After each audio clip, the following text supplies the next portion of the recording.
Bonsoir et bienvenue dans édition publique ce lundi 9 mai 2022, bien sûr. Investiture, commémoration, Poutine, Ukraine et Europe, ce sont les quelques mots qu'on a le plus entendus ces 3 derniers jours. On va en parler avec notre invité. Aujourd'hui, Emmanuel Macron à Strasbourg a fait des propositions importantes ou pas pour l'avenir de l'Europe. Poutine a célébré la victoire de 1945 sur fond de guerre en Ukraine. Et sur le plan national, samedi, cérémonie d'investiture d'Emmanuel Macron. Quelques heures plus tard, hasard du calendrier ou pas, eh bien, un meeting d'investiture des candidats de gauche réunis sous la bannière de LFI, rebaptisé NUPS. Bonsoir Alexis Corbière. Bonsoir. Merci d'être avec nous. Pardon de vous faire lever le nez de votre feuille. Vous êtes bienvenue dans Audition publique. La bataille des législatives est lancée. Mais comment prétendre mener une majorité parlementaire sans être élu soi-même? Jean-Luc Mélenchon vraiment n'ira pas, ce sera la question qu'on vous posera tout à l'heure. En attendant, un accord historique a été conclu à gauche. Il y a aussi des dissidences, des critiques. Êtes-vous prêt à discuter avec ceux qui contestent vos choix alors qu'ils appartiennent à NUPS sur le papier? La question vous sera posée tout à l'heure, entre autres, par Sophie de Ravinel. Avant cela, Brigitte Boucher et Tam Tranoui, des chaînes parlementaires, reviendront sur le programme d'union. Et juste avant, Vincent Roux mettra son grain de sel, vous verrez. Mais d'abord, quelques instants ensemble, Alexis Corbière. Mélenchon, Premier ministre, tout le monde a salué l'habileté du slogan pour mobiliser son camp. Ça n'est qu'un slogan. Est-ce que ça n'est qu'un slogan, finalement, mobilisateur? Ou est-ce que vous croyez vraiment qu'il puisse être Premier ministre? Oui, je crois. Je crois qu'il faut toujours, d'abord, de manière générale, se battre en cherchant à être majoritaire sur ses idées.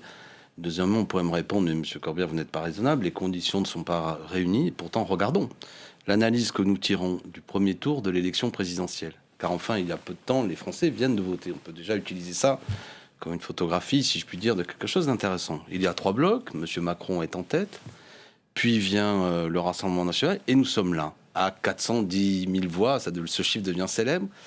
Mais à partir de là, 3 blocs qui sont quand même de taille peu ou prou équivalente, même si je vous accorde que nous sommes en 3e position. Et donc éliminés au premier tour. Certes, non, attendez, Marine Le Pen, ça c'est la 5e République. J'essaie de terminer le raisonnement, pardon. Oui.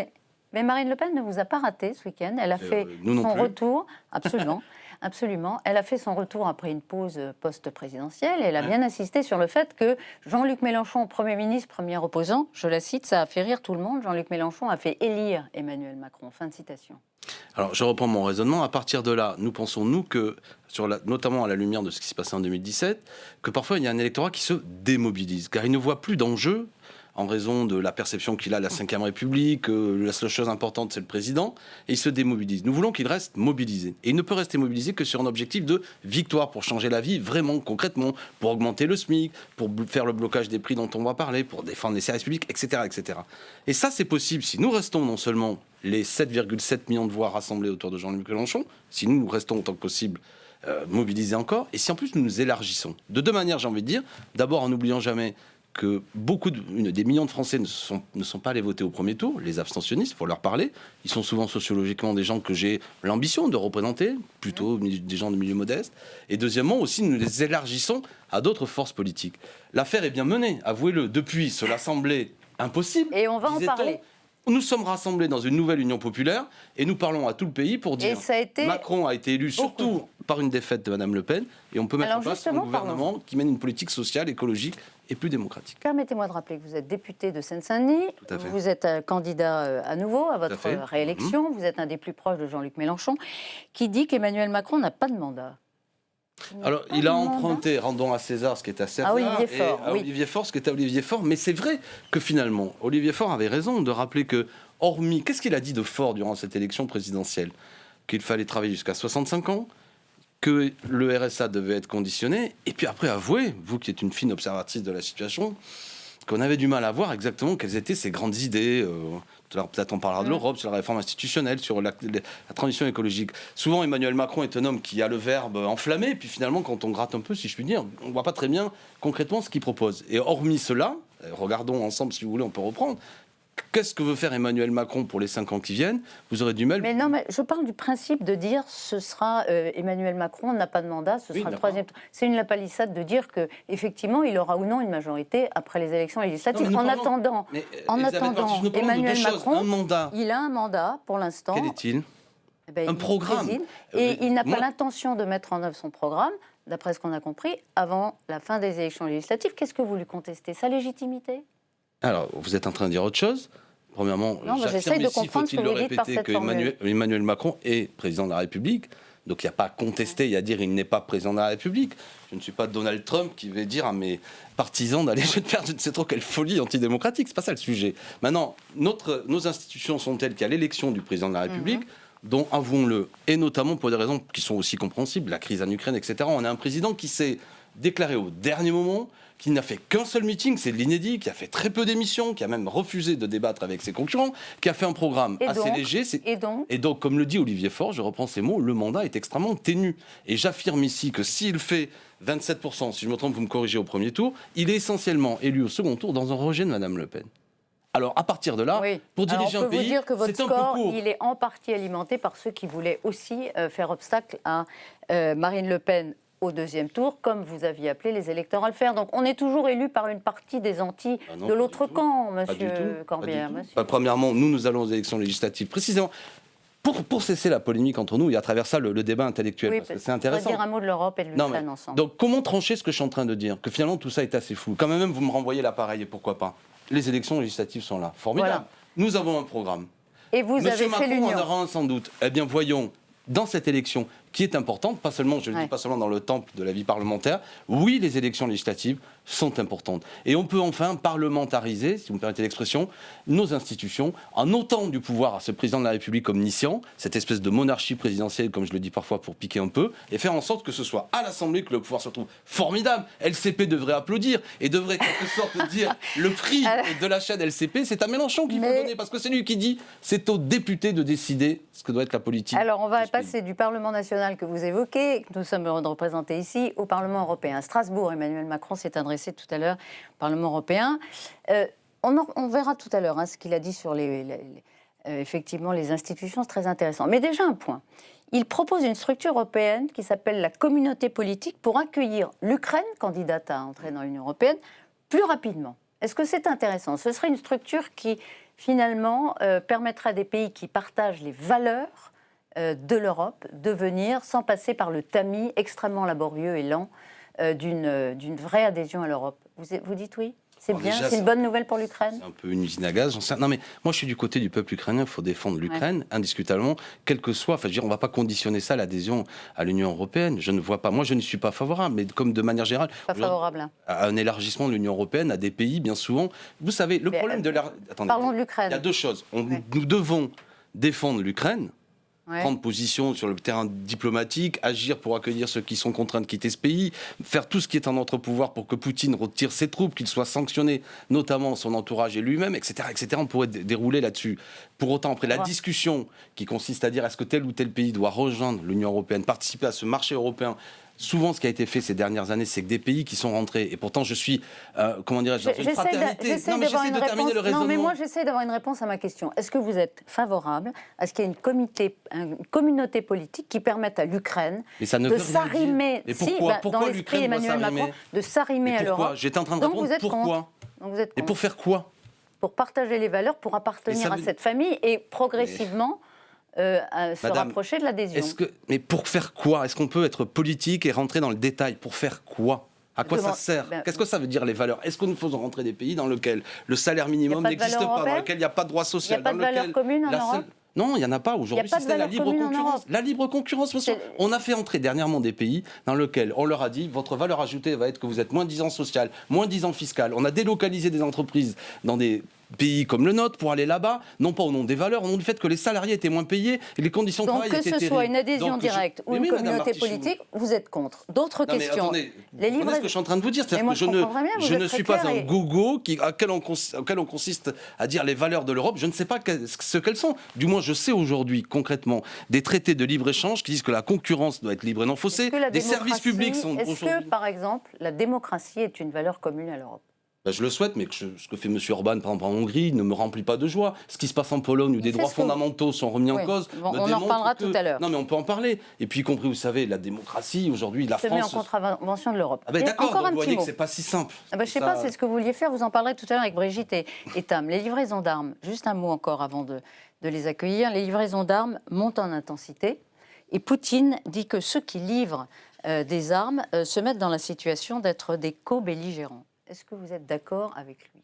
Non, mais Poutine doit baisser d'un ton. Il n'en a pas à avoir ce vocabulaire, accepter ce vocabulaire de menace, de toute manière. Et ce que fait M. Poutine, sur sa déclaration, est irresponsable. Et sans doute, bon nombre de témoignages qui remontent montrent qu'il a manifestement des choses qui sont de l'ordre des crimes de guerre. Ceux qui livrent des armes, et elles sont de plus en plus nombreuses, et on le voit, ça a des résultats sur le terrain, est-ce que ces livreurs d'armes sont des co-belligérants ? Nous, ce que nous avons dit depuis le début, c'est que je ne souhaite pas qu'il y ait des choses qui entraînent la France dans une guerre ouverte où l'armée française s'engagerait là-dedans. D'accord ? Donc à partir de là, ni vous ni moi n'avons les éléments pour juger quel type d'armes, quel type de matériel il faut livrer.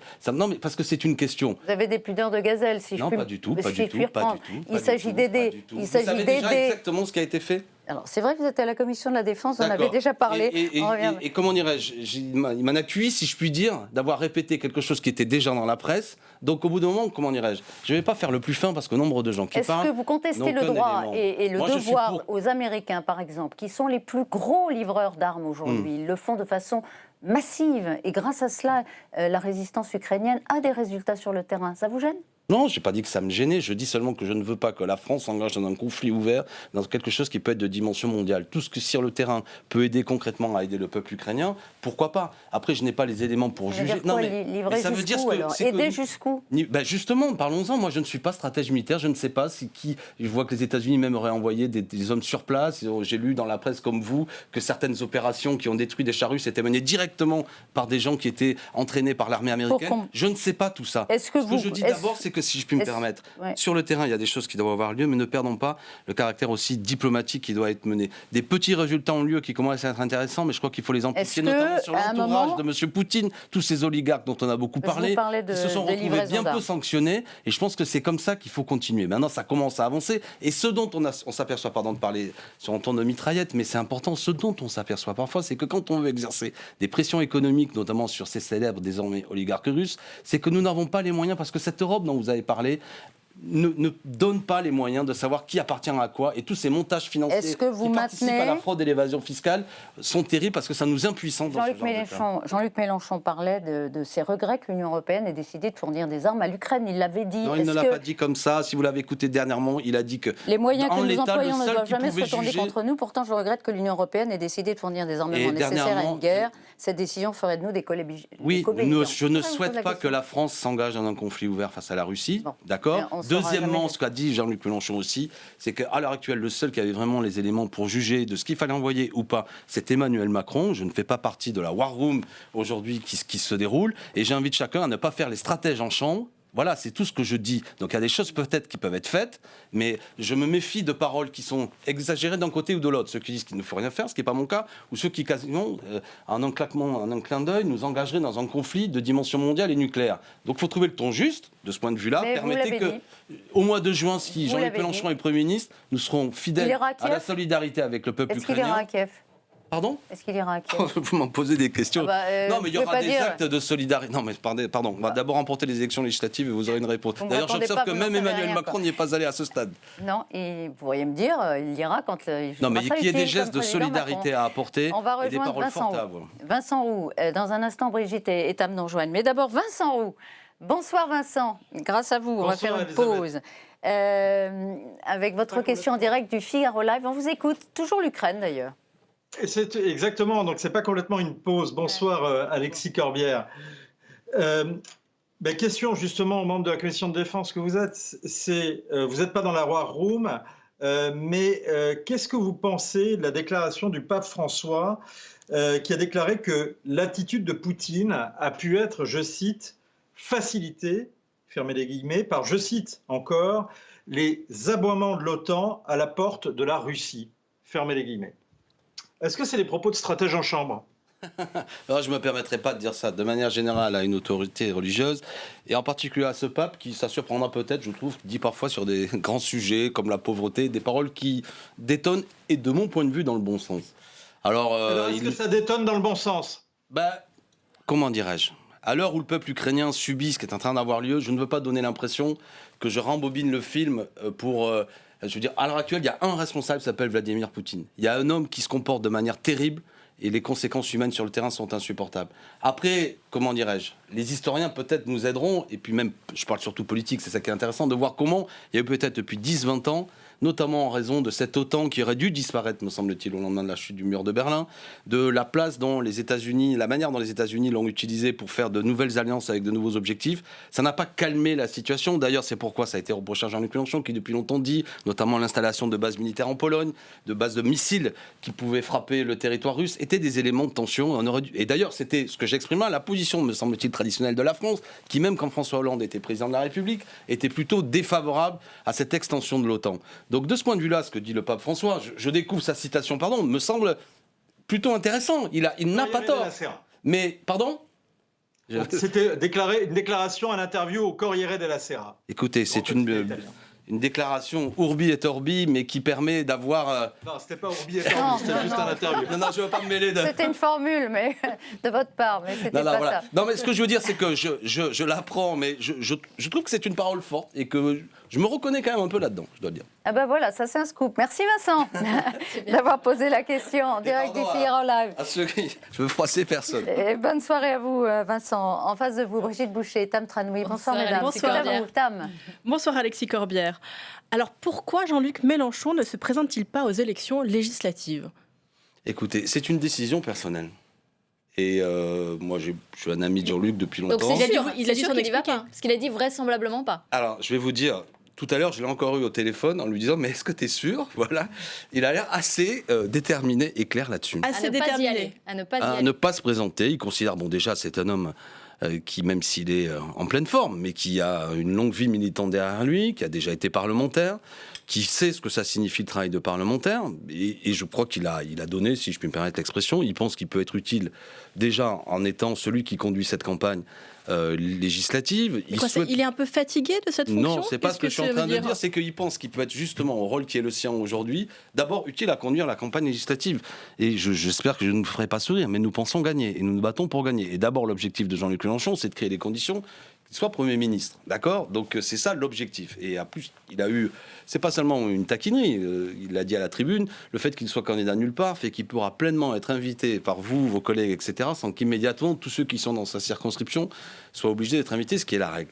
Mais plus fondamentalement, il est possible d'être Premier ministre sans être parlementaire. Monsieur Castex en est la démonstration vivante. D'accord, mais en cas de cohabitation, généralement, le Premier ministre, c'est le député chef de file de l'opposition.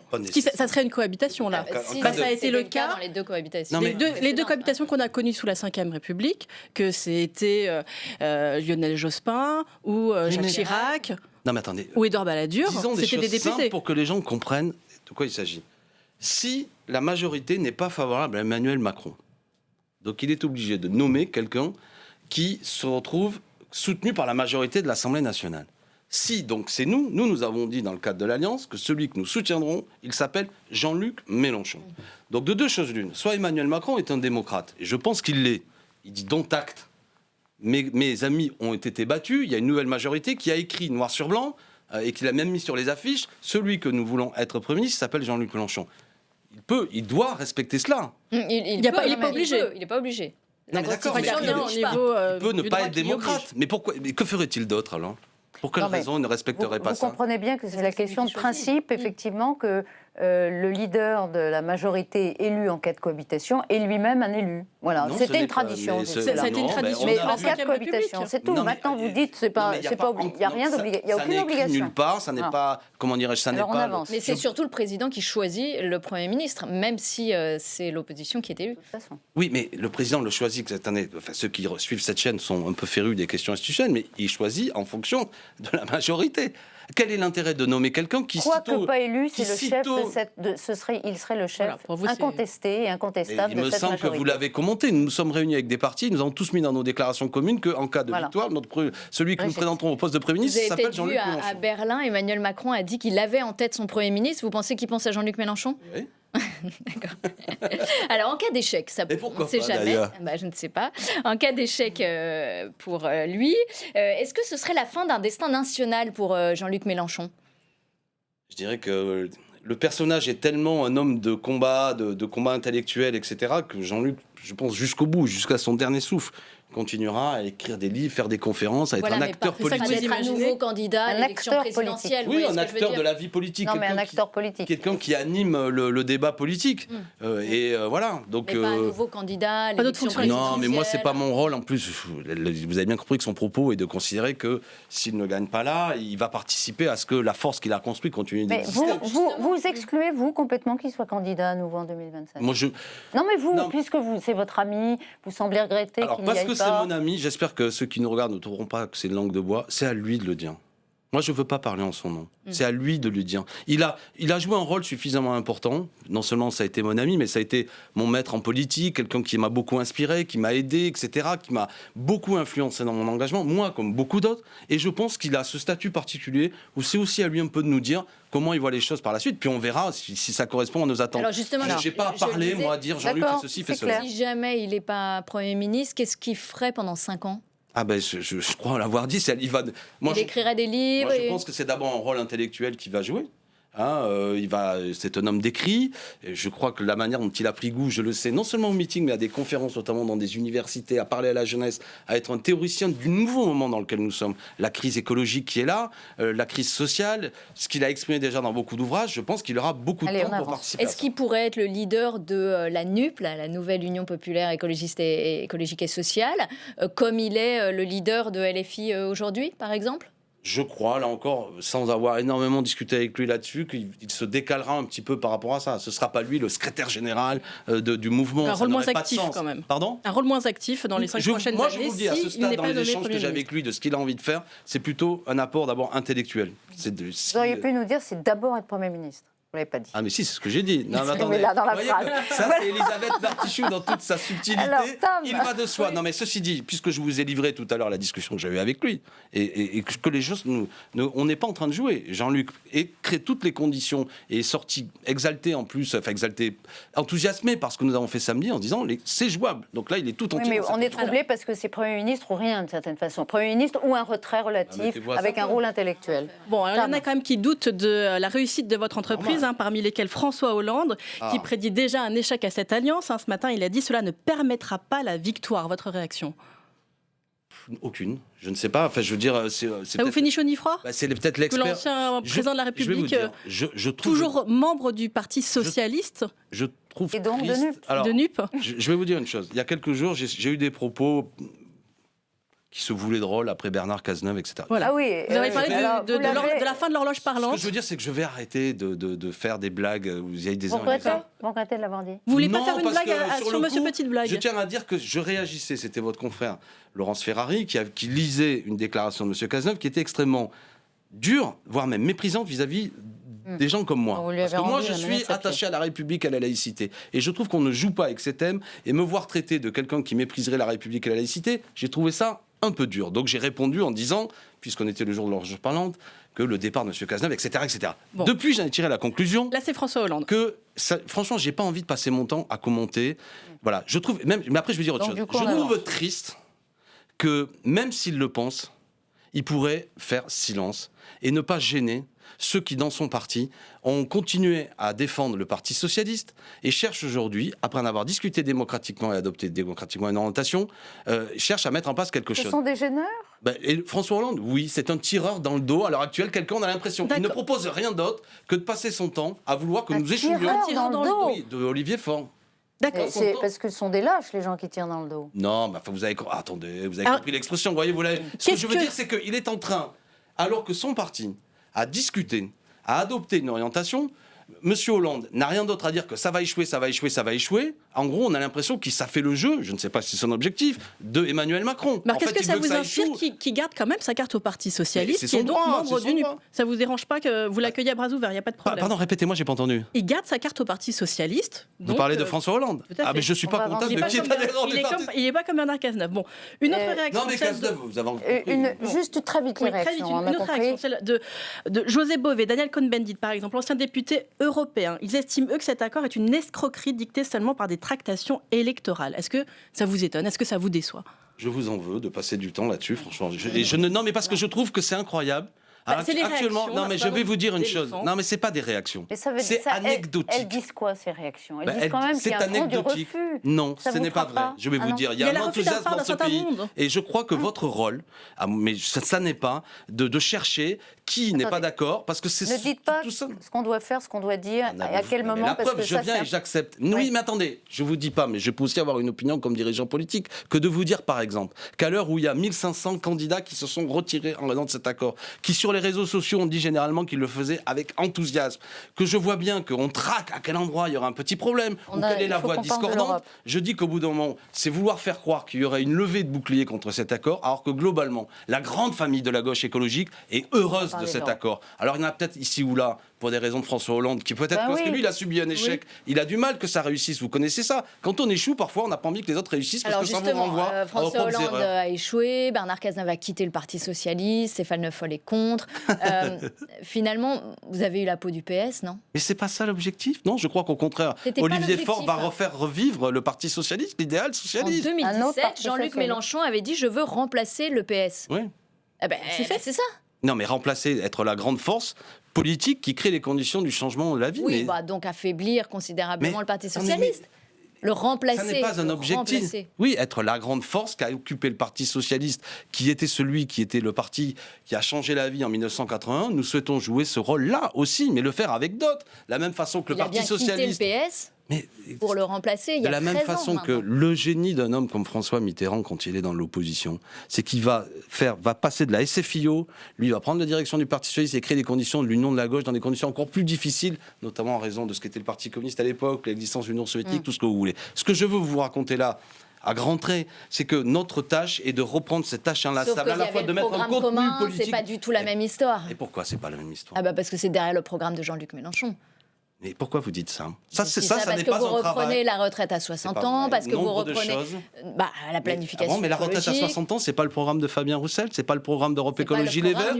Alors, dans une alliance à 4, le Parti socialiste, qui n'est pas défavorable à la retraite à 60 ans, mais effectivement dans le cadre parce qu'il n'y a pas que le Parti socialiste, malgré toute l'affection désormais que j'ai pour ce parti, d'accord? C'est une alliance et nous faisons ensemble quelque chose de programmatique. Et enfin, puisqu'on s'amuse à faire de l'histoire, tout de même. Quand on est socialiste, on est pour la retraite à 60 ans. Ça n'est pas contraire à l'histoire du Parti socialiste. Ça n'est pas contraire à l'histoire du François Mitterrand, en 1980, dans les 110 propositions du candidat Mitterrand, il y a la retraite à 60 ans. Mais en quelle année? Donc le PS revient à ses origines. Ça reste à faire. Le PS revient à ses origines. C'était déjà très critique. Fin avril, disait ça va coûter 72 milliards d'euros. C'est une discussion. On les a convaincus manifestement. La force de ce qui est sorti des urnes a réussi à convaincre les derniers doutes sur le fait que c'était possible. Et nécessaire d'ailleurs, parce que c'est ça qui est important.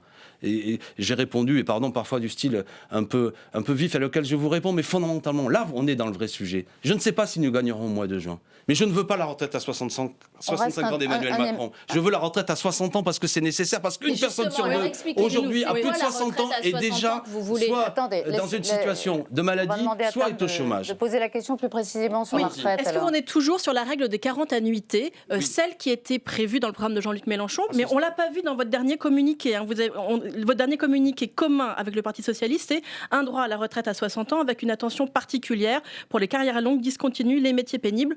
Mais les 40 annuités, on ne sait pas où elles sont. À ce stade, on vous l'a dit, mais je le répète avec plaisir.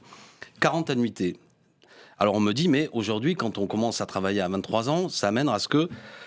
donc on a 40 annuités à 63 ans. 63 ans, voilà. Certes, mais à l'heure actuelle, si vous partez que vous n'avez pas la totalité de vos annuités, non seulement vous avez un effet du manque des 2-3 années, puisque si on parle de 63 par rapport à 60, bon, j'espère qu'on me suit, mais en plus vous avez la décote. Donc vous avez une double sanction. Nous, on va supprimer la décote. Donc il n'y aura qu'une sanction. Pardon ? Donc on aura C'est-à-dire que vous aurez éventuellement... Attendez, si vous aurez 97% de vos annuités si vous en avez... si je commence à travailler à 25 ans et que je pars à 60 ans, j'aurai pas de décote. Alors, à l'heure actuelle... J'aurai pas ma retraite à tout plein. Vous n'aurez pas tout à fait... Dites-le, il y aura une baisse des pensions. Oui, mais aujourd'hui, ce qui est... Oui, mais dites-le qu'il y aura une baisse des pensions. Non, mais vous dites-le sur le fait qu'aujourd'hui, ce qui coûte le plus cher, c'est la décote quand vous n'avez pas la totalité de vos cotisations. Mais si vous partez avec 40 annuités à 63 ans et si vous partez à 60 ans, vous aurez une décote par rapport à vos 40 annuités. Ce sera infiniment meilleur que le système actuel. Bon sang, de quoi on parle ? Est-ce que c'est meilleur ? On part plus tôt, mais on a moins d'argent. Enfin, là, il y a une baisse des pensions, c'est ça. Aujourd'hui, il y a une baisse des pensions. Madame, est-ce que vous savez, vous m'avez coupé la parole quand je l'ai dit, une personne sur deux aujourd'hui qui a plus de 60 ans est soit en invalidité, soit au chômage. Les gens n'arrivent pas avec la totalité de leur trimestre. Mais la moyenne des gens qui partent à la retraite est à 63 ans et demi et pas à 62 ans. Et en plus, non seulement ils n'arrivent pas à bout parce qu'ils sont licenciés, mais aujourd'hui, on a un nombre, on est à 43,5, alors on parle, si je dis pas de sottises. Donc non seulement le nombre de cotisations est à 43,5, mais en plus, vous avez une décote terrible qui fait baisser les pensions. Et de toute manière, quand bien même, évidemment, si vous n'avez pas cotisé 40 ans, je répète que vous avez 95% de vos trimestres, vous aurez 95%, ça dépend aussi après sur le calcul des meilleures années que nous allons prendre, mais en plus, vous subissez la décote. Alors, je ne sais pas si c'est technique pour ceux qui nous écoutent, mais ça amène des situations terribles quand il vous manque des années. Oui, mais il y a quand même une baisse de pension. Exactement, c'est quand même quelque chose qui apparaît peu. Aujourd'hui, il y a une baisse des pensions. Non, mais demain aussi, si on ne fait pas ces 40 annuités. Mais aujourd'hui, elle est terrible. Mais je comprends pas. Attendez, j'aimerais que la conclusion de notre propos, c'est que Mélenchon et son programme, celui de la Nouvelle Union Populaire, améliore les conditions de retraite des gens. Parce qu'aujourd'hui, c'est terrible. Aujourd'hui, il faut cotiser très longtemps. Quand je vous dis ça, ça me semble faire ni chaud ni froid. Une personne sur deux qui ne va pas jusqu'à la totalité. Donc, qui ne travaillent pas, qui n'arrivent pas à ces 43,5. Mais que les carrières longues et que la pénibilité soient prises en compte et que les personnes puissent partir à 60 ans, certes. Mais si on part avec 40 annuités à 63 ans, aujourd'hui, demain, on sera mieux payé que si on part à 60 ans. Aujourd'hui et demain, on sera mieux payé que si on part à 60 ans. Dans votre projet... Vous savez très bien qu'il y aura une baisse des pensions si on ne fait pas ces 40 annuités. Non, je dis qu'actuellement, il y a une baisse des pensions et une décote. Il y en aura une quand même. On me comprend ou pas ? Oui. D'accord. Alors, il n'y aura plus de décote, mais il y aura une baisse des pensions dans votre projet. Nous, on a compris. D'accord, mais qui sera moindre et qui, de toute façon, permettra à ce qu'il y aura une augmentation significative des retraites. Actuellement, il y a une décote, ce qui est absolument scandaleux et qui est fort pénalisant. Et vous l'avez chiffré, cette réforme ? Oui, on a tout ça sur notre site, on en a fait campagne là-dessus, oui, bien sûr. De toute façon, je vous laisse changer de sujet, mais ce que je veux dire, c'est on n'a pas changé. Non, mais pardon, là où vous me trompez, c'est qu'on a l'impression que parle de l'Europe un peu. Quand on écoute, ce serait un recul social, alors que c'est une formidable avancée. Après, on peut discuter, et nous, si on est en responsabilité, sans aucun doute qu'on continuera à améliorer, y compris pourquoi pas prendre en compte la période de formation dans sa durée, dans sa durée de travail, etc. On peut travailler sur tous ces dossiers. Non, mais laissez-moi vous dire que si on arrive au mois de juillet d'ores et déjà, ça voudrait dire que des millions de gens pourront partir plus tôt à la retraite avec des retraites plus significatives, et en plus nous créerons les conditions qu'il n'y aura pas de retraite en dessous du seuil de pauvreté. Est-ce que d'ici le mois de juin, vous serez clair sur le fait que la personne qui commence à travailler à 25 ans et qui donc partira avec votre système à 65 ans, il ne perdra pas d'argent ? Est-ce que ce sera clair ? Parce que pour l'instant, vous ne me dites pas quel sera le montant de la pension. Vous parlez d'une décote. Mais c'est une blague, j'espère. Non ? Pardon, mais c'est une plaisanterie. Actuellement, les gens, selon les carrières, si vous voulez, je peux faire un simulateur de retraite et tout, on va prendre chacun. Je vous informe que la pension qu'on reçoit dépend aussi de ce que vous avez cotisé et de vos revenus.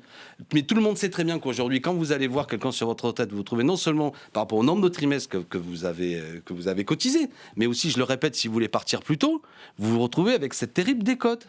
Donc c'est à l'heure actuelle le système de M. Macron qui ne semble pas vous indigner est terriblement pénalisant. Mélenchon va améliorer les choses et vous voulez me faire dire qu'en gros il va y avoir on veut rien vous faire dire. On essaie de voir plus clair. On essaie de clarifier. C'est très clair, ça a toujours été comme ça d'ailleurs, même quand à l'époque il y avait. Vous en avez parlé tout à l'heure, on a parlé bien sûr de l'Europe aujourd'hui. Emmanuel Macron aujourd'hui s'est dit favorable à une révision des traités. Ursula von der Leyen avant lui a dit soutenir une modification des traités si nécessaire. Est-ce que ce n'est pas la preuve qu'on peut changer les traités sans la désobéissance, sans désobéir, ce qui est vous et votre position? Et pourquoi les deux seraient contradictoires? Changeons-les si on veut. Et par ailleurs, un pays aussi peut dire, c'est d'ores et déjà le cas, vous le savez, sur nombre de sujets. Je crois que l'Allemagne, par 17 fois, a désobéi à des traités européens. Notamment, il y a eu, on l'a vu même à l'occasion de la crise du Covid, une désobéissance générale face à la situation.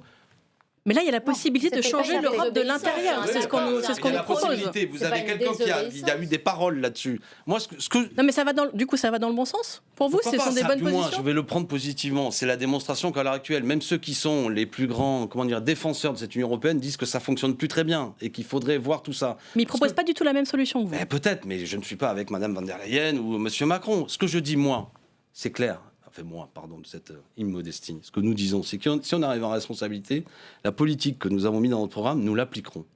Même si ça doit créer des tensions et des rapports de force au sein de l'Europe pour faire bouger les lignes positives. Même si ça vous met en marge de l'Europe, même si ça vous met en contravention avec l'Europe. Mais il y a, je le répète, l'Allemagne 17 fois depuis ces dernières années qui a désobéi à différents traités. Mais là, si on en fait une politique, on se met vraiment quand même en marge. Vous savez, la France est la deuxième puissance, le deuxième PIB de l'Union européenne. Et nous ferons bouger les lignes. Parce que de quoi on parle? Il ne s'agit pas de désobéir. Vous vous mettrez en marge de l'Europe. Vous ne pouvez pas faire bouger. Est-ce que vous pouvez... c'est une question. Est-ce que vous pouvez faire bouger les lignes alors que vous vous mettrez en contravention avec les règles européennes? C'est contradictoire. Non, c'est vous qui le dites. Je pense qu'à l'heure actuelle... Est-ce que vous pensez que la Hongrie, qui contrevient aux règles européennes, a le leadership sur l'Europe? Est-ce que vous pensez qu'un pays comme la Pologne, qui parfois a dénoncé, c'est vrai, a cru que son mandat national lui permettait de dire qu'elle ne respecterait pas les traités européens. Et qu'est-ce qui lui est arrivé d'ailleurs à cette Pologne et cette Hongrie? Quelles sont les sanctions qu'elle a subies? Soyons sérieux. La France, mais on ne peut pas dire un leader européen et faire ça en même temps. À l'heure actuelle, observez de toute manière, premièrement, il y a une évolution de la construction de l'Union européenne sur laquelle je ne sais pas ce qui nous écoutent jugeront, mais moi je considère que c'est une évolution libérale de l'Europe qui s'est éloignée du grand projet de solidarité entre les peuples, qui est essentiellement marqué, je le répète, par des traités qui mettent la règle du libre-échange, qui sont amenés souvent à affaiblir des services publics qui sont indispensables, sur lesquels nous voulons mettre un terme à cette évolution. Voilà, on ne veut pas casser en soi le projet européen, mais dire qu'il y a des choses qui doivent cesser. À partir de là, la stratégie que nous mettons en place, elle est tout à fait honnête et sincère, qui est de dire nous sommes le deuxième PIB de l'Union européenne. Ce que fait la France a des conséquences.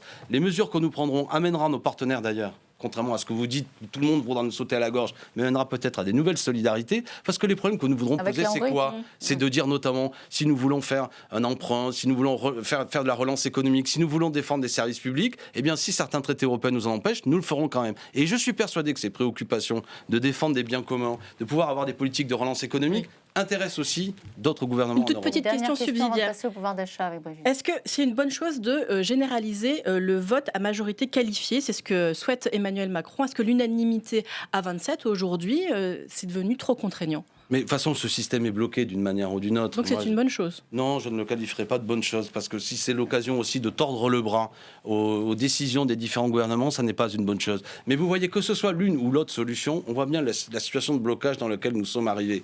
Donc de toute manière, il faut qu'il y ait une redéfinition de ce que nous voulons faire ensemble au niveau européen. Oui, sans doute, je le pense. Donc, quand même, vous êtes toujours un petit peu au bord de l'Europe. Si la présidence européenne Mélenchon, dommage, on n'ira pas droit, mais effectivement, moi, je reste convaincu, au-delà de tous les aspects techniques, que tous les peuples d'Europe constatent que nous avons, comment dirais-je, un libre-échange qui a des conséquences écologiques qui ne sont pas favorables au peuple, que nous avons une impuissance sur la montée des inégalités, que nous avons dans différents pays des problématiques à laquelle l'Union européenne ne répond pas. Donc c'est ça la discussion, prenons les choses à bras-le-corps. Ils sont où vous êtes satisfaits, pardon, vous êtes dans votre rôle évidemment de journaliste, mais vous pensez que les peuples d'Europe sont satisfaits par cette Union européenne, la vivent comme un paradis sur Terre? Ça n'est pas le cas. Donc soyons fiers d'être français, si je puis dire d'une certaine manière, si on a un gouvernement qui dit, ben voilà, nous, on va mettre une politique dont on pense qu'elle va être un élément de redynamisation de notre économie, de mettre un terme à ces différentes inégalités, etc. Et qu'on s'y retrouve. Alors concrètement, si Emmanuel Macron a une majorité, il souhaite faire de sa première loi une loi de pouvoir d'achat. Il y aura le dégel du point d'indice, il y aura la réindexation des retraites sur l'inflation immédiatement. Il y aura le chèque alimentation, enfin voilà, plein de choses formidables. Vous allez la voter? Mais non. Ah, vous dites formidable. Non, mais parce que je m'amuse, quoi. C'est-à-dire qu'après 5 ans totalement contraires à ce genre de mesures, à on va le pouvoir d'achat a augmenté sur les 5 dernières années. Ça n'est pas vrai. Ça n'est pas vrai. Non, ça n'est pas faux. Ça n'est pas faux. On peut vous dire, ça n'est pas faux. Ça dépend. Ce n'est pas ce que les Français pensent. Ça n'est pas exact. Mais oui, mais ce sont les chiffres. Vous avez vu l'inflation de ces dernières semaines qui est absolument terrible. Franchement. Non, mais je veux dire. Justement, là, il y a beaucoup de mesures de pouvoir d'achat. Pourquoi vous les votez pas? Parce que premièrement, attendez, pardon, vous n'êtes pas le service de communication de l'Élysée, je ne sais même pas de quoi vous parlez. Vous êtes en train de parler à un parlementaire d'opposition, le président de la République en campagne a fait des annonces totalement contraires à ce qu'il a fait il y a 5 ans, et vous me toisez en disant « Et pourquoi vous ne le votez pas ?» Parce que je ne sais pas concrètement, et qu'en général, la parole d'Emmanuel Macron est marquée par un caractère fourbe. C'est que contrairement à ce qu'il dit, il fait l'inverse. C'est ça, je veux dire... Fourbe, vous allez loin. Oui, fourbe dans le sens où c'est toujours marqué par une volonté de flouer les gens. C'est ça que j'appelle la fourberie. Là, c'est juste je vais de défendre... l'argent Attendez, la parole d'Emmanuel Macron, je vais vous d'achat. dire les choses. C'est pour ça qu'on s'était amusé avec mes amis à parler d'une parole orwellienne, comme dans le roman 1984. Si tu veux la paix, prépare la guerre, etc. Macron, c'est ça. Si tu veux défendre le travail, affaiblis le code du travail. Si tu veux le droit de manifester, restreins les libertés publiques. Si tu veux défendre la retraite, travaille jusqu'à 65 ans. Ça n'a rien à voir, c'est juste de l'argent distribué aux Mais vous n'en Français savez en matière rien, de pouvoir d'achat. Vous voyez bien que vu le contexte d'inflation qu'il y a, ce sont des... Quand nous avons proposé à l'Assemblée nationale une mesure de blocage des prix, ils s'y sont opposés violemment. Où sont-ils ? Mais quelle différence avec un chèque alimentation, votre blocage des prix ? Pardon, c'est fondamental. C'est pareil, si on arrive à payer avec un chèque alimentation les prix de première nécessité, ça revient au même pour les Français. Chère madame, je ne les crois pas sur parole. Moi, j'ai défendu, par exemple, une loi, vous voyez, je change de sujet parce que c'est un dossier que j'ai porté, les frais bancaires. 7 milliards de profits par les établissements bancaires qui sont faits sur le dos des pauvres gens, parce que notamment en période de crise, on vous fait payer le simple fait que vous ayez un découvert, quand on vous envoie un mail, 18 € par-ci, 18 € par-là, etc. Les frais bancaires. C'est une ponction, un impôt privé sur le dos des gens. Ils m'ont ri au nez en me disant qu'ils étaient en discussion avec les établissements bancaires et qu'ils allaient régler le problème. Ça ne cesse de s'aggraver. Ce que je veux vous dire, c'est que chaque fois que nous avons été concrets à l'Assemblée nationale, en demandant le blocage des prix, en demandant la suppression des frais bancaires, en demandant l'augmentation des salaires, en demandant le dégel du point d'indice, ils ont toujours voté contre. Et maintenant, comme par hasard, en pleine période électorale, Et en période d'inflation, vous êtes obligé de la voter. Mais moi, je voterai tout ce qui améliore les conditions de vie des gens, Madame Boucher. Vous voterez tout ce qui améliore non, mais les moi, conditions de vie des gens. je ne suis pas là pour embêter les gens. Moi, vous savez, mon père est un petit employé ma mère ne travaillait pas, et tout ce qui améliore les conditions de vie des miens, de ceux de ma famille, de mes proches, je le vote dès demain. D'accord. Maintenant, la réalité, ce que je vous dis, c'est pourquoi je vous parle avec verve, c'est que les mêmes qui sont persuadés qu'ils font le bonheur sur Terre depuis 5 ans et qui vont encore plus continuer à le faire, concrètement, quand j'analyse les textes qu'ils nous ont proposés, ça n'est pas ça qui a eu lieu. Tout de même, la loi travail qui affaiblissait le code du travail, qui facilite les licenciements, qui supprime les CHSCT, c'est ça concrètement la loi Pénicaud, qu'ils nous ont présenté comme une amélioration des conditions de travail. C'est l'inverse qui a eu lieu. Le gel du point d'indice, vous voyez dans quelle situation elle est ? Nos enseignants qui sont les plus mal payés d'Europe, ils ne cessent de dire qu'ils veulent améliorer les conditions des enseignants. J'ai même fait ici un débat un jour avec une députée En Marche qui m'avait expliqué qu'ils ont amélioré et qui désormais les enseignants sont mieux payés. Ils vivent dans un monde qui me semble ne correspond pas à la réalité. J'ai une question institutionnelle sur votre projet de 6ème République. Est-ce que dans votre projet de 6ème République, il y a un Premier ministre ? Ce qui est sûr, oui, il y a d'abord. La méthode est importante. C'est-à-dire que si Jean-Luc Mélenchon avait été président de la République, c'est plus compliqué s'il ne l'est pas, mais nous aurions enclenché un processus Faisons un peu de politique assemblée d'avenir. constituante, c'est-à-dire de créer les conditions, après un débat, un vote sur des députés constituants, d'une discussion démocratique sur quelles sont les nouvelles institutions. Dans ce cadre-là, ce que moi j'aurais défendu avec mes amis, c'est un système plus parlementaire, évidemment, dans lequel, en vérité, c'est plus un président du Conseil, un Premier ministre, appelez-le comme vous voulez, qui dirige le gouvernement. Je goûte peu le fait qu'on soit aujourd'hui dans un système d'ultra-présidentialisation qui amène, j'ai déjà donné la formule tout à l'heure, une forme de monarchie présidentielle. Je dis le mot à la fois pour piquer, et c'est pas totalement faux, parce que même le général de Gaulle, à l'époque, avait dit qu'on était en gros à la synthèse de la Ve République entre les traditions républicaines et l'histoire des monarchies. Et même Emmanuel Macron avait dit, rappelez-vous, dans une revue Le 1 en 2016, c'est loin, il avait dit il y a un grand vide dans la vie politique depuis qu'on a tranché la tête du roi et il faut le combler. Bref, tout ça, moi, qui suis un républicain, je n'y crois pas. Pour moi, ça, c'est du bonapartisme. Je n'ai pas besoin d'un grand homme ou une grande femme. Je ne suis pas un enfant. Je suis un citoyen et je suis pour que ce soit 577 députés, on peut discuter d'ailleurs du chiffre, qui discutent au nom du peuple français, avec des droits nouveaux d'ailleurs pour les citoyens de les contrôler, éventuellement de les révoquer, avec des référendums d'initiative citoyenne. C'est ça mon modèle. Merci. 6ème République plus démocratique. Brigitte Boucher, Nuit, toujours très pugnace. Dans un instant, Sophie Dravinel du Figaro. Des questions, elles sont aussi pugnaces. Elles ont des réserves de questions et de pugnacité. Une question, puisque justement, Brigitte en parlait tout à l'heure. Emmanuel Macron a dit tout à l'heure, en répondant à une question d'une journaliste à Strasbourg, qu'il avait choisi son Premier ministre. Bon. Il prend son temps pour l'annoncer. Vous avez quelque chose à redire ou pas ? Stratège. Non, c'est un stratège qui a bien compris. Dans quel objectif ? Parce qu'il va l'annoncer au meilleur moment pour lui, sans doute qu'il va annoncer en même temps que son Premier ministre. quelques nouvelles. Vous savez, c'est comme les pochettes surprises quand on était petit. On va sans doute avoir un gouvernement avec telle ou telle personnalité qui va faire parler, peut-être telle ou telle prise dans je ne sais trop quelle famille politique. Et je crois, c'est un peu l'analyse que j'ai, là il y avait les vacances, nous on a mis en place notre nouvelle Union populaire, vous en avez beaucoup parlé, le président a dû se dire c'est un peu leur moment, je les laisse faire.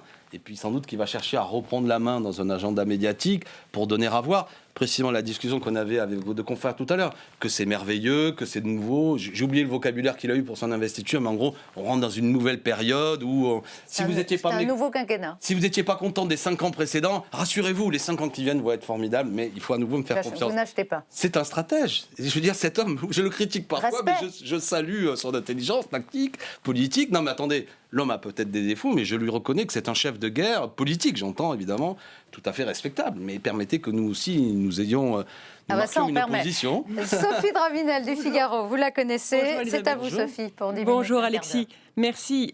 J'ai entendu des tas de choses tout à fait passionnantes et qui volaient très haut, des grands sujets régaliens. Je vais redescendre un tout petit peu dans la cuisine. Ne me décevez pas, Madame Ravinel. Restez dans les hauteurs, je vous en prie. On va essayer. Dans les cuisines de la NUPES ou de la NUP, je ne sais pas exactement quelle est la façon. La nouvelle Union populaire. Voilà, la nouvelle Union populaire, mais avec le S aussi socialiste. Bien sûr, écologique et social. Absolument. Je suis un peu surprise de voir les premiers accros qu'il y a. Alors évidemment, on s'y attendait, mais notamment avec Fabien Roussel, donc à la tête du Parti communiste ce matin, qui a jugé que la candidature de Taha Bouaf dans la 14e circonscription du Rhône à Vénissieux était une candidature inacceptable. Est-ce que ça devient un point de rupture, cette candidature, cette personnalité de Taha Bouaf ? Comment est-ce que vous le jugez, vous ? Alors, je vous connais, Sophie Dravinel, et j'aimerais vraiment... Moi aussi, je vous connais, Alexis. Non, mais je veux dire, j'ai du respect pour vous, c'est ça que je veux dire. Et puis, parfois, j'ai tendance à moi-même à mettre trop de passion dans les choses. Bon, moi, je pense qu'on vit un grand moment dans ce que nous sommes en train de faire. Je forme le vœu que nous gagnons. Et j'aimerais que tout ne se ramène pas à des sujets qui sont... Ah, je vous ai prévenu que j'allais vous ramener aux cuisines. Non, attendez. Ouais. Donc, tout à l'heure, j'ai donné le chiffre à vos deux confrères. Je crois qu'il y a 1500 candidats qui se seront retirés. Il est possible que dans 10, 15, 20 endroits... Un point de sémantique. Vos consorts, oui, pardon. Et il est possible que dans 10, 15, 20 endroits, ça frotte un peu. Parce que là, ça frotte les fort, candidats... quand même. Non, mais attendez. C'est possible, mais d'abord, le général, c'est que ça se passe bien. C'est que globalement... Oui, mais moi, je m'attire mais déjà, sur ce c'est un qui va parti pas. pris. Oui, vous c'est prenez. un choix, j'assume. C'est un parti pris, Oui, d'accord ? Donc tout va bien. La nouvelle Union populaire est en dynamique. Dans les circonscriptions, ça se passe bien, d'accord ? Donc vous faites un choix, qui est un choix partisan, éditorial, appelez-le comme vous voulez. Non, arrêtez, partisan, c'est pas quand on vous met devant de vouloir chercher. Parce que Emmanuel Macron... Fabien Roussel lui-même qui a jugé que la candidature était inacceptable. C'est pas le Figaro qui a décidé qu'on décide.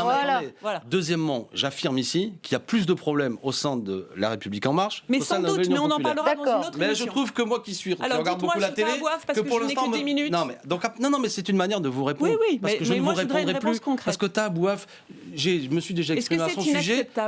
Je me suis déjà exprimé à son sujet. C'est bon, il y a 577 candidats. Oui, mais lui... D'accord. Mais attendez, là, on reprend la déclaration, c'est ce que Sophie fait. C'est factuel. Je m'adresse à Fabien Roussel. Je dis, Fabien, ne t'enferme pas dans le rôle, quel que soit ce que tu penses, de vouloir uniquement, exacerber des petits problèmes. Et par ailleurs, ne profite pas des médias. Je m'adresse à Fabien Roussel pour éventuellement avoir une discussion. Il dit inacceptable, a dit Sophie. Est-ce que vous allez en discuter avec lui ? Il peut y avoir une rupture là-dedans avec Je ne le souhaite pas, de toute manière. Il ne le faut pas. Est-ce que c'est possible Il ne faut pas que, de toute manière, dans les 577 circonscriptions, les problèmes plus ou moins importants soient des motifs à étalage. Mais est-ce que Taha Bouaf, sa candidature qui est assez provocante pour beaucoup, est-ce que vous ne jugez pas que le jeu en vaut vraiment la chandelle pour une candidature qui pose autant de problèmes?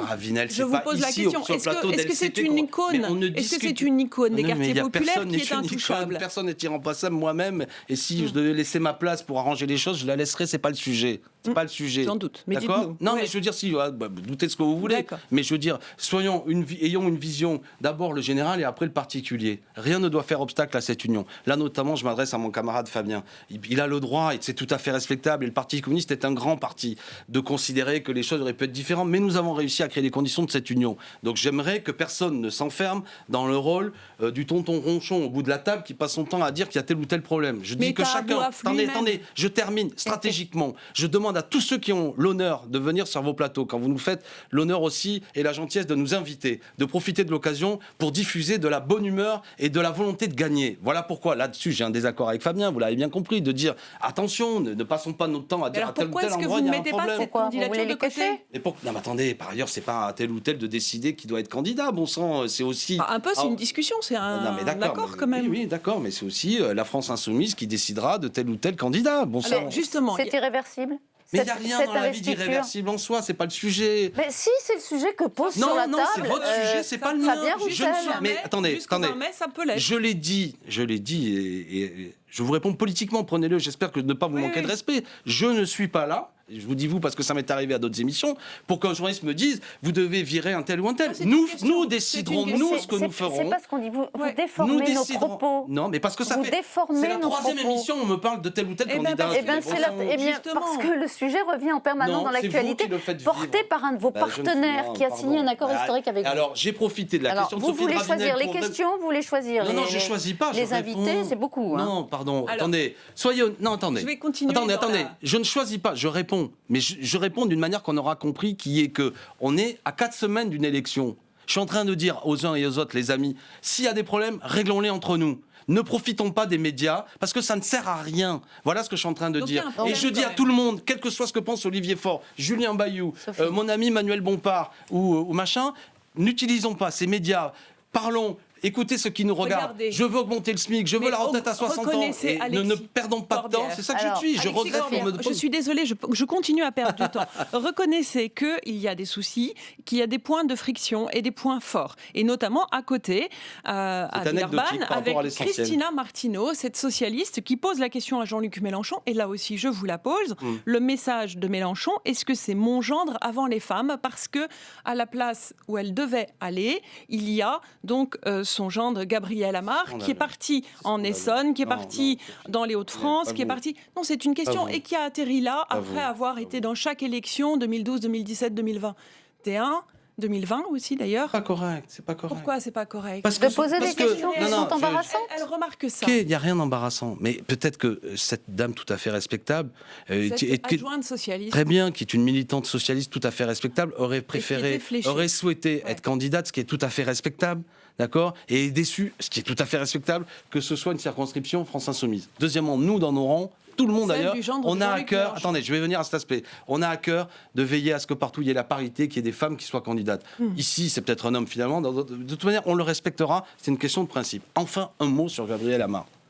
C'est là où je vous en veux, si je peux me permettre. Dire que c'est le gendre de Jean-Luc Mélenchon. Et alors ? D'accord. Cet homme fait de la politique depuis l'âge de 19 ans. Il a 35 ans d'engagement politique. Oui, il a été maire de Viry-Châtillon, 3 mandats. Conseiller général, vice-président du conseil général, le plus jeune maire de France. C'est un homme qui a rédigé nombre d'ouvrages, notamment pour faire de l'eau un bien public. Absolument, il a travaillé sur le sujet. C'est un dirigeant politique. Je vais vous dire les choses. C'est un dirigeant politique et c'est un homme qui a été mon dirigeant politique, qui m'a formé sur nombre de sujets. Dire de Gabriel Amar, aujourd'hui conseiller régional de cette région, qui a de la famille depuis plus d'1 siècle à Villeurbanne, et qui connaît parfaitement, dont le père, dirigeant de la SFIO, Gabriel Amar, dirigeant historique de la SFIO du département de l'Essonne. On a compris. Non, mais ce que je veux dire, c'est que d'un seul coup, pour quelle raison il n'a pas du tout fait sa carrière dans cet endroit-là. Il est allé dans des tas d'endroits différents.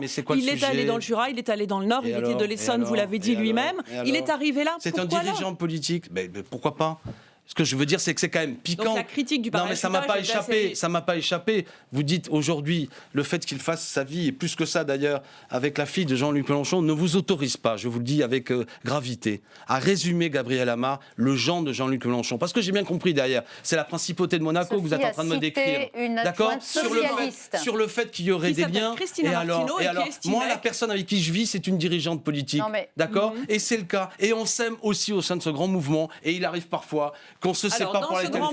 Alors, et vous voulez quoi ? Vous voulez la carte du tendre de chacun qui fait quoi et qui s'aime ? Je vous pose la question. Mais je vous le dis, Sophie Dravinel. C'est pas le sujet. Sophie, écoutez-moi bien. Écoutez-moi bien, parce que je sais que vous le connaissez. Gabriel Amar est un dirigeant politique. un dirigeant politique. Et s'il avait l'honneur, ce que je souhaite, d'être un député, il ferait un formidable député. Et sa vie privée, qui il aime aujourd'hui, n'a rien à voir là-dedans. Vous savez bien que c'est pas le sujet. Et vous qui dites souvent dans l'interview, c'est pas le sujet. Elle vous l'a dit suffisamment pour qu'on y revienne pas. Non, c'est que ce qu'elle sous-entend, Sophie, c'est que le fait soit le genre, sous-entend qu'il a été choisi par préférence familiale. C'est ce qu'a dit cette élue socialiste. Eh bien, alors, le sujet est clos, elle a tort. Moi, je ne sais pas qui est son compagnon, sa compagne. Voilà, on va voir localement comment ça se passe, comment ça se déroule. Moi, ce que je voudrais... qu'il y ait des rivalités, ça. Ça, c'est sûr. Ouais. Alors, j'ai une autre question quand même qui m'intéresse parce que vous parlez des femmes, vous parlez de quelque chose de positif. Samedi, on a entendu une femme qui s'appelle Rachel Keke, qui a été absolument applaudie et qui a fait un discours très fort samedi, donc lors du grand rassemblement de la NUPES. Elle a été investie par LFI, elle a été, je le rappelle pour les auditeurs, porte-parole des femmes de chambre de 22 mois de grève dans les Ibis, etc. Batignolles. Absolument. Et c'est une figure de la lutte sociale. Qu'est-ce que vous lui avez offert, puisqu'elle est aujourd'hui candidate dans le Val-de-Marne, qu'est-ce que vous avez offert comme formation à cette personne qui peut potentiellement être propulsée députée à l'Assemblée en juin prochain? Est-ce que vous l'avez formée? Qu'est-ce que le mouvement des Insoumis lui a proposé, lui a donné? Si quelqu'un doit former, c'est elle qui doit me former. Vous l'avez écouté? Oui, je l'ai écouté absolument. Mais vous imaginez formidable aussi. Mais vous imaginez ce que ça voudrait dire? Est-ce que le travail parlementaire exige une formation ou non? C'est ça la question générale. Elle se formera sur le tas. Moi, quand je suis arrivé à l'Assemblée, j'y connaissais rien. Je ne sais pas d'ailleurs si aujourd'hui. C'est une grosse différence avec les communistes et les socialistes d'ailleurs. Et vous l'assumez ça. Vous dites que les parlementaires, les futurs parlementaires n'ont pas besoin d'être formés au travail parlementaire. Parce qu'ils se forment. C'est des citoyens. L'honneur de la politique, c'est quand la politique est aussi un lieu de formation et d'élévation. L'honneur d'un grand mouvement, c'est quand quelqu'un qui est, par ailleurs, c'est un métier tout à fait honorable, une femme de chambre, qui Rachel n'a sans doute pas de diplôme, qui est une femme courageuse, qui s'est battue pour éviter... Et François Ruffin va sans doute être très heureux de sa présence éventuelle à l'Assemblée. Il n'y a pas que François, mais je veux dire, écoutez, je ne sais pas si on gagnera, je le souhaite, mais s'il y a des Rachel qui rentrent à l'Assemblée nationale pour faire entendre la voix de ces gens payés, comment dirais-je, extrêmement mal, méprisés par une direction qui pendant des mois leur a refusé tout simplement des conditions de travail élémentaires, eh bien il n'y aura rien de plus beau. Et quand on est républicain... Et pas de formation donc. Mais parce que Rachel Keke participera à sa formation. Je ne comprends pas bien le sens de la question. Parce que, regardez, une Anne-Sophie Pelletier, qui est députée européenne, qui elle-même avait été une héroïne des luttes sociales dans les EHPAD du Jura, etc. Elle s'est complètement effondrée. Elle le reconnaît. Elle n'a pas été formée. Elle accuse le mouvement en interne de ne pas l'avoir formée, de ne pas l'avoir soutenue. Ça peut être une question. Est-ce qu'il y a des chutes comme ça? Est-ce que vous ne reconnaissez pas qu'il y aurait besoin, au sein du mouvement des Insoumis, d'un institut de formation, de quelque chose qui ne lâche pas dans la nature? Mais par ailleurs, il y a une formation, mais là où je m'étonne, c'est que vous me citez les cas de les aides-soignantes, mais alors que vous savez, il y a des gens extrêmement diplômés qui à l'Assemblée nationale se sont effondrés. Mais absolument. Vous les dénoncez, ils mettent jamais les pieds, ils sont jamais là. Je veux dire, et ils sont surbardés de diplômes, et ils présentent bien, ils ont même des costumes et des cravates. Et ils valent pas un cachou, si je puis me permettre. D'accord. Donc Rachel Keke, elle aura sans doute parfois un vocabulaire, qui sera plus brut que ce qu'on a entendu jusque-là, mais ce qu'elle fera entendre dans cette maison du peuple, parce que vous et moi, on partage l'idée que l'Assemblée nationale doit être la maison du peuple. Si elle fait vibrer les colonnes un peu du Palais Bourbon en faisant entendre la voix de ces femmes qui étaient méprisées, humiliées... Et on la recevra sur SCP si elle est Alors, dernière question très rapide. Est-ce que vous souhaitez, à terme, via d'ailleurs ce groupe qui va se former via la NUP, est-ce que vous souhaitez la formation d'un groupe unique, d'un parti unique à gauche? Est-ce que c'est quelque chose dont vous rêvez? Excellente question. À ce stade, nous, ce qu'on a dit, c'est que chacun aura les conditions d'un groupe parlementaire. Nous voulons qu'au sein de l'Assemblée nationale, il y ait un intergroupe. Ça fonctionne, ils sont a priori tous d'accord. Voilà, il faudra le faire vivre, parce qu'il y a des caractères, évidemment. Et deuxièmement, ce qu'on a souhaité aussi, c'était ce Parlement de l'Union populaire qui soit aussi un lieu de régulation politique, parce que nous, on souhaite que ce dont on a discuté continue d'être débattu et que tout ne soit pas ramené d'ailleurs à la vie parlementaire. Oui, et donc à terme, un parti unique. Non, d'abord un lieu dans lequel on peut parler entre formations politiques. Un mouvement unique, un peu comme le Front de gauche. Une fédération, j'ai envie de dire. Le Parti avec une adhésion directe. Franchement, est-ce que vous en rêvez? On n'en est pas là. Mais je vais vous dire, c'est comme le vélo, tout ça. Si ça avance, ça tiendra droit. Mais vous le souhaitez? Moi, j'aimerais bien qu'au bout d'un moment, on arrive à faire un grand... Là, je parle à mon nom. Oui, bien sûr. À ce qu'il y ait une grande formation populaire dans laquelle, y compris les Rachel Keke de ce pays, rentrent en masse pour dire bon sang. C'est là que ça se passe. Et si on arrive à... Moi, je pense que ce que j'ai constaté, c'est peut-être notre conclusion, c'est qu'à l'occasion du débat qu'on a eu, c'est qu'il y avait des clivages c'est vraiment votre conclusion, qui parfois étaient artificiels. en raison de l'existence d'appareils politiques. Et dès qu'on parle politique, parfois on s'aperçoit, je reprends le mot de Jean-Luc, que les caricatures des uns et des autres ne sont finalement pas tout à fait justes. Sans doute que certains nous ont caricaturés, et peut-être que nous-mêmes on a caricaturé parfois nos amis écologistes, nos amis socialistes. Et quand on discute du fond, on arrive à faire des choses ensemble. Merci beaucoup à tous les deux. Merci Sophie Dravinel. On a bien compris que c'était votre souhait, en tout cas, qu'il y a un mouvement unique. C'est intéressant pour avoir une perspective de ce que vous voulez faire. Oui, mais on est d'accord, attendez, que je ne peux abuser personne, que ce que nous avons écrit, c'est que chaque formation a son groupe et personne n'est amené à devoir disparaître. Vous écoute quand vous parlez, hein, ça nous a pas échappé. Mais je veux dire que, vous savez, je mesure chacun de mes mots parce qu'après on va dire que c'est bien. Merci Alexis Corbière d'avoir été avec nous dans Audition Publique. Bonne campagne à vous et on se retrouve la semaine prochaine, bien sûr, pour Audition Publique à la même heure, 19h30 sur Public Sénat et la chaîne parlementaire. Bonne semaine.